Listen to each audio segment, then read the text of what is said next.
Você chega, se acomoda, respira fundo. Tudo parece normal.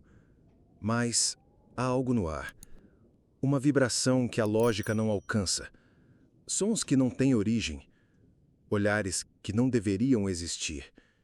E uma presença que não se mostra, mas se sente. Nesta noite, duas histórias reais. Distantes entre si, mas unidas por uma mesma inquietação. A sensação de que algo está errado, e ninguém além de você parece perceber. Relatos que começam de forma simples e terminam em lugares onde a mente hesita em voltar. Coloque seus fones de ouvido e venha mergulhar nas histórias mais obscuras vividas por pessoas reais. Quarto trancado. Nem todas as portas devem ser abertas.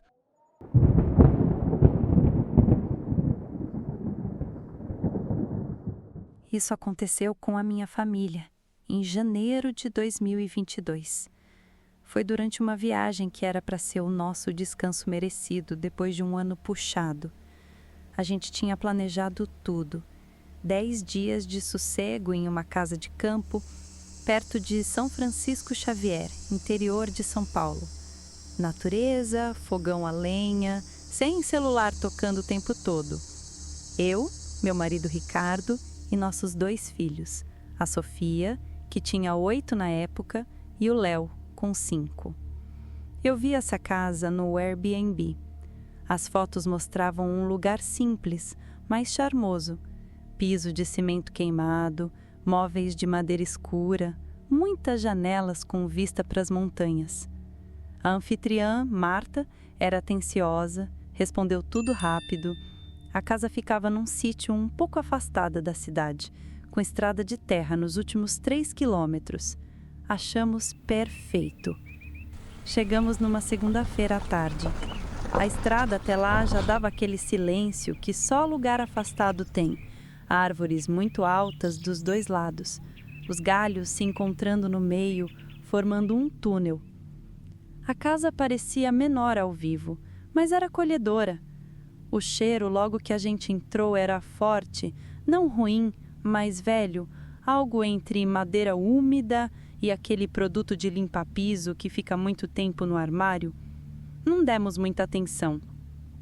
Estávamos cansadas da viagem e as crianças animadas para explorar tudo. No primeiro dia, tudo correu bem. Acendemos a lareira, jantamos pão com queijo fresco e jogamos Uno. Era o tipo de noite que eu queria guardar para sempre. Mas já na segunda manhã, a Sofia me chamou no corredor dizendo que a menina do espelho estava olhando de novo. Eu ri. Criança inventa coisa o tempo todo. Perguntei que menina era essa e ela apontou para o espelho, que ficava entre a sala e os quartos. Um espelho antigo, com moldura lascada. Disse que quando passou correndo por ele de manhã, viu uma menina parada ali, com o vestido sujo e sem olhos. Fiquei desconcertada, claro, mas tentei manter o tom calmo. Falei que devia ter sido reflexo ou que ela tinha acordado ainda sonhando. Ela não insistiu, só ficou mais quieta o resto do dia. Na terceira noite, eu tive um sonho. Eu estava no corredor da casa, só que ele parecia mais longo do que realmente era. Tinha um cheiro forte de ferro, como moeda molhada. E lá no fundo, bem distante, uma silhueta se formava. Quando ela chegou mais perto, vi um corpo magro, disforme, com os braços muito longos, como galhos secos, e os olhos eram 2 pontos vermelhos, como brasas dentro de buracos fundos. Ele se aproximou e uma voz que não vinha da boca, mas do próprio ar, me disse: "Eles não são mais seus." Acordei tremendo, com a garganta seca. O quarto parecia mais frio do que o resto da casa. Fiquei deitado olhando para o teto, ouvindo o som da mata lá fora. Tentei esquecer. Mas nos dias seguintes, o Léo começou a falar com alguém enquanto brincava. Era sempre no mesmo canto da casa, perto da cristaleira da sala. A gente achava que era algum amigo imaginário, mas começou a nos incomodar quando ele passou a chamar essa pessoa de moça quieta. Dizia que ela ficava olhando ele brincar, mas nunca sorria, só olhava. Às vezes apontava para a parede. Comecei a reparar que ele evitava aquele canto quando estava sozinho. E a Sofia parou de usar o banheiro do corredor, porque, segundo ela, o espelho mexia sozinho. Falei com o Ricardo, meu marido. Ele é técnico em refrigeração, bem prático, cético.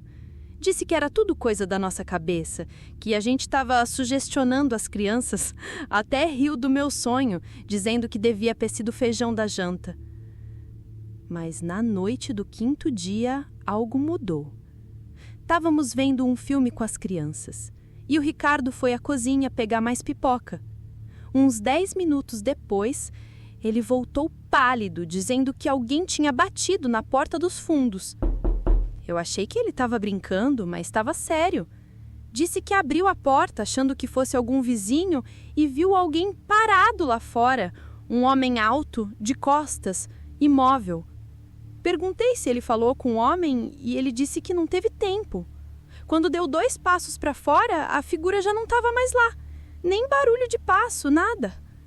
A mata estava em silêncio. Ele tentou racionalizar. Podia ter sido sombra, alguém perdido ou até um bucho. Mas aquela noite trancou todas as portas e janelas com um nervosismo que eu nunca tinha visto nele. Na madrugada, tive outro sonho. O mesmo corredor, o mesmo cheiro de ferro. Mas agora a figura estava dentro do quarto das crianças. Eu via por fora, como se meu corpo tivesse preso do lado de fora. Ela se abaixava devagar entre as camas e sussurrava, não, declarava. Eles já me ouviram. Acordei chorando. Dessa vez, não tentei fingir que era só um pesadelo. Na manhã seguinte, Sofia se recusou a sair do quarto. Disse que durante a noite alguém ficou batendo do lado de dentro do armário. O Léo tinha marcas vermelhas no braço, como se alguém tivesse apertado. Disse que foi a moça quieta, que estava brava. Nesse ponto, o Ricardo parou de tentar argumentar. Disse que não ia passar nem mais uma noite ali. Arrumamos tudo em silêncio. As crianças estavam estranhamente apáticas, como se soubessem que algo ali estava errado desde o começo. Ricardo devolveu a chave na caixa de correio do portão sem nem olhar para trás. Voltamos para casa no 6º dia.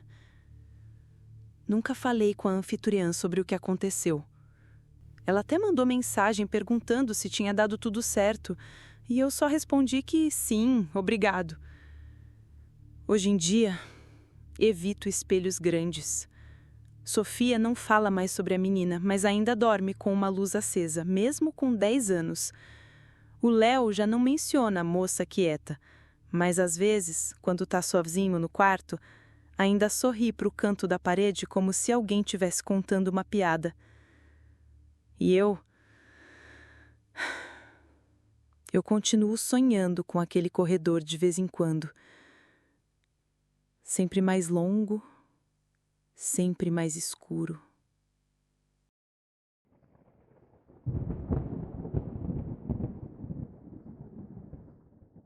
Meu nome é Rafael Martins, tenho 38 anos e trabalho como consultor financeiro. Moro em Brasília e, por conta do meu trabalho, viajo constantemente para reuniões e fechamentos de contratos. Levo uma vida solitária, não por falta de opções, mas porque minha rotina sempre foi assim. Hotéis, salas de reunião, voos e mais voos. Já estou acostumado com essa dinâmica e, sinceramente, nunca me incomodei. No início deste ano, precisei passar uma semana em São Paulo para uma negociação importante com uma grande empresa do setor imobiliário. Em vez de ficar em um hotel, como de costume, resolvi procurar algo mais aconchegante em um site de locação por temporadas. A ideia era ter um pouco mais de conforto e um espaço mais pessoal para relaxar após os compromissos. Encontrei um loft bem localizado, moderno e elegante, com janelas grandes que ofereciam uma bela vista da cidade. No primeiro dia, gostei bastante do ambiente. O espaço era bem decorado, silencioso e a cama era mais confortável do que muitos hotéis onde já fiquei. A princípio foi um alívio poder desfrutar dessa tranquilidade depois de um dia exaustivo de reuniões. Na primeira noite dormi bem, mas acordei algumas vezes com pequenos ruídos. Pareciam estalos dos móveis ou o vento batendo em algo. Nada que me preocupasse. Atribuía ao próprio prédio, talvez a estrutura se ajustando com a temperatura, coisas normais. No entanto, na segunda noite os barulhos se intensificaram um pouco mais. Não eram apenas estalos, eram sons sutis dentro do apartamento, como se algo se movesse levemente pelo ambiente. A princípio tentei ignorar. Talvez fosse minha mente pregando peças pelo cansaço, mas então comecei a perceber algo inquietante. Todas as noites, exatamente às 3h15, eu acordava sem motivo aparente. Não importava o quão cansado estivesse, meus olhos simplesmente se abriam nesse horário, como se meu corpo estivesse reagindo a alguma coisa que eu não conseguia entender. Na terceira noite, senti algo diferente. Mais do que apenas ruídos, uma sensação incômoda começou a tomar conta do ambiente. Era como se eu estivesse sendo observado. Não havia motivo racional para isso, mas a ideia de que não estava sozinho naquele apartamento começou a se fixar na minha cabeça. Comecei a notar pequenos detalhes. A porta do armário ligeiramente aberta quando eu tinha certeza de que havia fechado. Uma cadeira ligeiramente fora do lugar. Um copo que eu não me lembrava de ter deixado na pia. Eram mudanças sutis, quase imperceptíveis, mas o suficiente para me deixar inquieto. E então, na quarta noite, algo aconteceu que me fez decidir investigar o apartamento a fundo. Enquanto estava deitado, tentando ignorar minha paranoia, ouvi um clique baixo vindo da parede ao lado da cama. Levantei rapidamente e acendi a luz. Não havia nada, mas quando me aproximei, percebi que havia uma linha quase imperceptível na pintura da parede, como uma fissura que parecia formar um contorno reto. Com mais atenção, comecei a tocar a superfície e senti que a parte inferior da parede era levemente oca. Meu coração acelerou. Algo estava escondido ali. Depois de alguns minutos de procura, encontrei um pequeno vão na lateral, quase imperceptível, e puxei. Para meu choque, um painel deslizou para o lado, revelando um espaço escuro e estreito, uma passagem secreta. Nela havia um painel eletrônico com pequenas câmeras escondidas que estavam posicionadas dentro do espaço, voltadas diretamente para os cômodos do apartamento. Ao lado, fios e microfones embutidos. Alguém estava me vigiando. A adrenalina tomou conta de mim.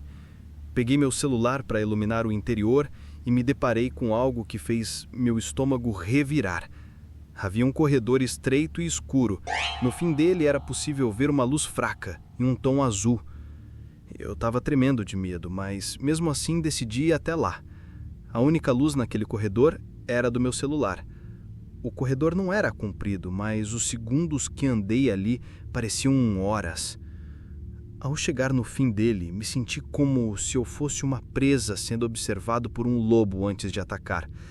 Haviam inúmeros monitores transmitindo imagens de diferentes cômodos do loft, desde a garagem até o banheiro. O lugar estava cheio de restos de comida e uma garrafa de água pela metade. O cheiro de mofo se misturava com um forte odor de cigarro, e a julgar por ele, quem estava ali tinha saído há pouco tempo. Antes que eu pudesse tirar foto de tudo aquilo com meu celular, eu ouvi um barulho atrás de mim, uma respiração forte. Parecia que ele queria que eu soubesse que ele estava ali. Ao me virar, me deparei com um homem alto e corpulento. Não pude ver mais do que isso. Afinal, ele estava nas sombras e o medo visceral tomou conta de mim. Quem quer que fosse, poderia me matar ali mesmo. Corri como nunca, saindo pelo mesmo lugar que entrei. Fui direto à porta de saída do loft. Deixei para trás os papéis, roupas, laptop, tudo. Fui direto à delegacia e, chorando, entrei pedindo ajuda. Os policiais ficaram sem entender, afinal, só consegui falar algo depois de alguns minutos que me acalmei. Então falei tudo o que havia visto para eles. Levei eles até o local. Chegando lá, vasculharam tudo e realmente encontraram o corredor e as câmeras. Porém, quem quer que estivesse lá já havia saído. O caso continua em segredo de justiça. Afinal, o apartamento foi alugado por mim, mas utilizei os dados da empresa que trabalho para isso. Tentei descobrir mais sobre o proprietário, mas fui em vão. Na plataforma, uma das mais conhecidas pelo mundo, não havia informações do dono. Telefone, e-mail, nada. Agora o imóvel não está mais disponível na plataforma e as investigações não levam a lugar nenhum. Até hoje me lembro da sensação de como se sente vulnerável. Isso com certeza é algo que não quero voltar a sentir. Eu nunca mais quero voltar a ser uma presa prestes a ser abatida.